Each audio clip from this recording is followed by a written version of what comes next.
Wow, I am live and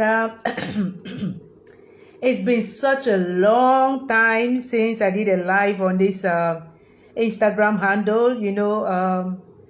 I have the page, I have the YouTube channel. So sometimes I just do a live directly on the page. But what I realize is that when I do a live on the page, I cannot upload it to Instagram. But I can download and upload to YouTube.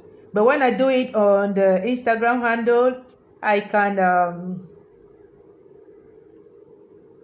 I can I can download and then put it on the page and then on YouTube. So I decided to do this on Instagram, and I want to talk about something I think maybe some other people on Instagram, can relate with, and it's going to get to the page too and all of those things. So I want to talk about my first international travel post-COVID. As a person with a lived experience, I was diagnosed with post-traumatic stress disorder in 2014. So I am in the be careful zone, and things are not the same. They're not like when I was in the university or as a kid, or before then I would just up and just travel and don't have no experiences and no anxiety, or maybe I will have, but I was just dealing with those things differently.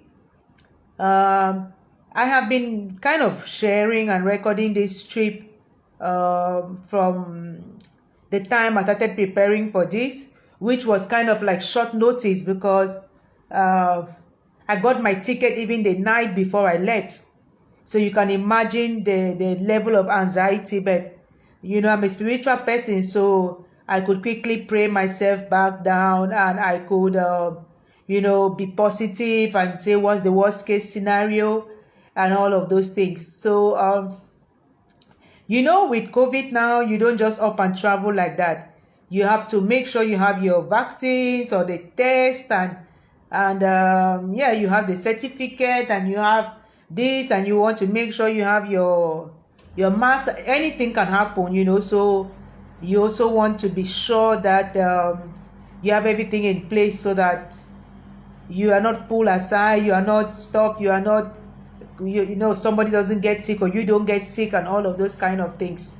So I there's one main reason why I was looking forward to this trip, and I have done that, and so I'm good. I'm ready to go back tomorrow. Indeed, if I was even going back today, I would have still been happy.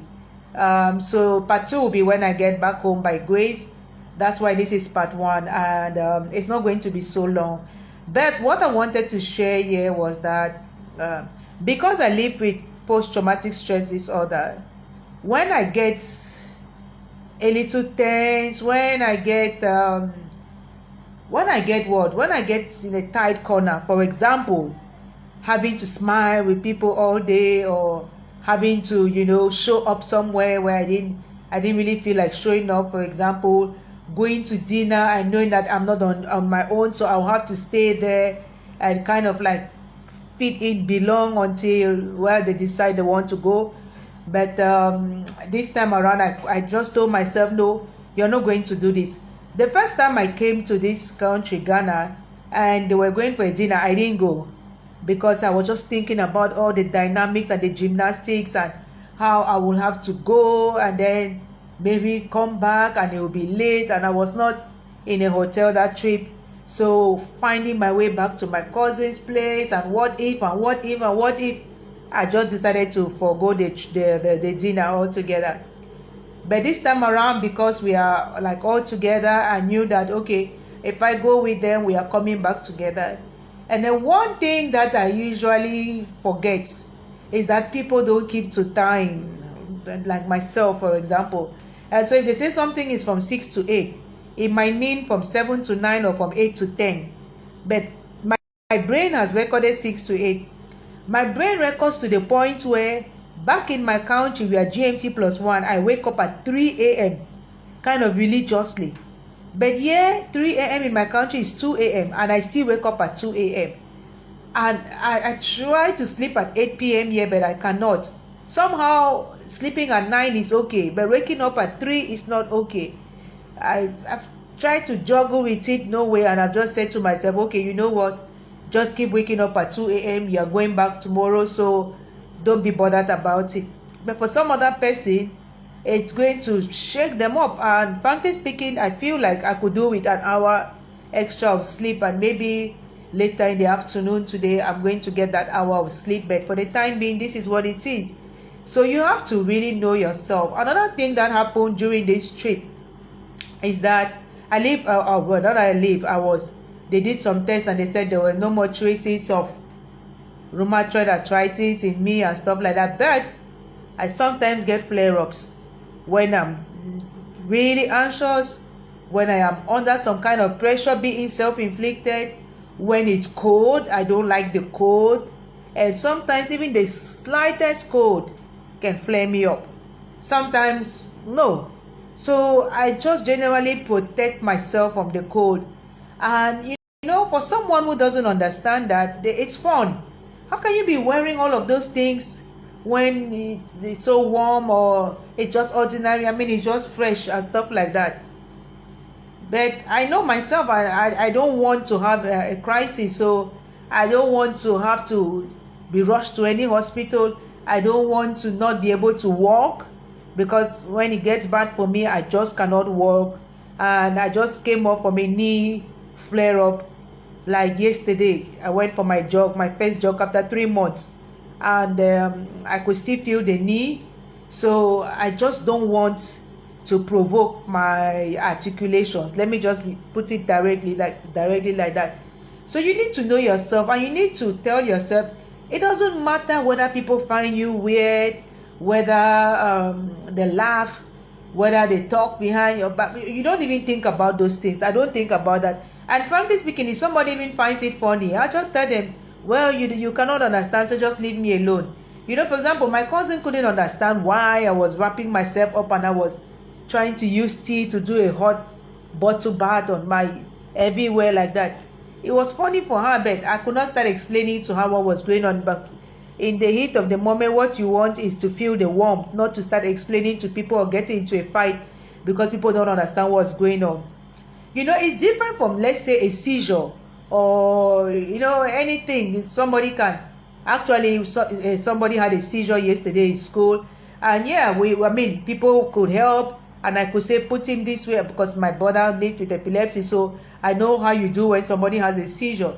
And a lot of people are like, oh, I'm so sorry. They brought water, they brought juice, they brought that. They even offered to go bring their lunch.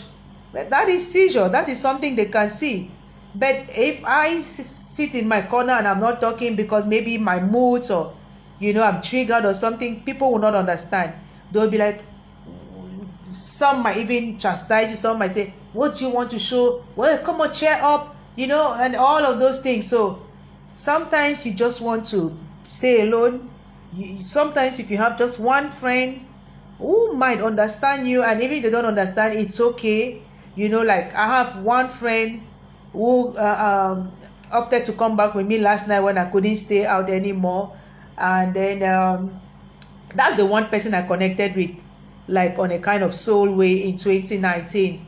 My spirit just said, go talk to her. And I went and talked to her. We sat together and we've stayed in touch since then.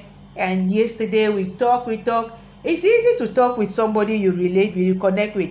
But with the other people, what am I going to be talking? Sometimes they even talk and they're laughing at, well, maybe also because I don't hear well, so I'm not even in that conversation. And yesterday I wasn't doing too good. My menses came like 3 good days earlier, and the cramps and everything. So I was really in a mood. But today I'm doing good and I'm much better. One of my colleagues gave me some medication, and I did sleep some, and I went for a jog this morning. No, I didn't jog. I went for a walk this morning. And then it's my king's birthday, so I wore my sunshine dress, and I'm determined to be on a good mood this morning, throughout the day anyway. So I just wanted to share this, to kind of like, I share my experiences. That's my purpose in life, to inspire, motivate, and encourage people from all walks of life with my personal experiences.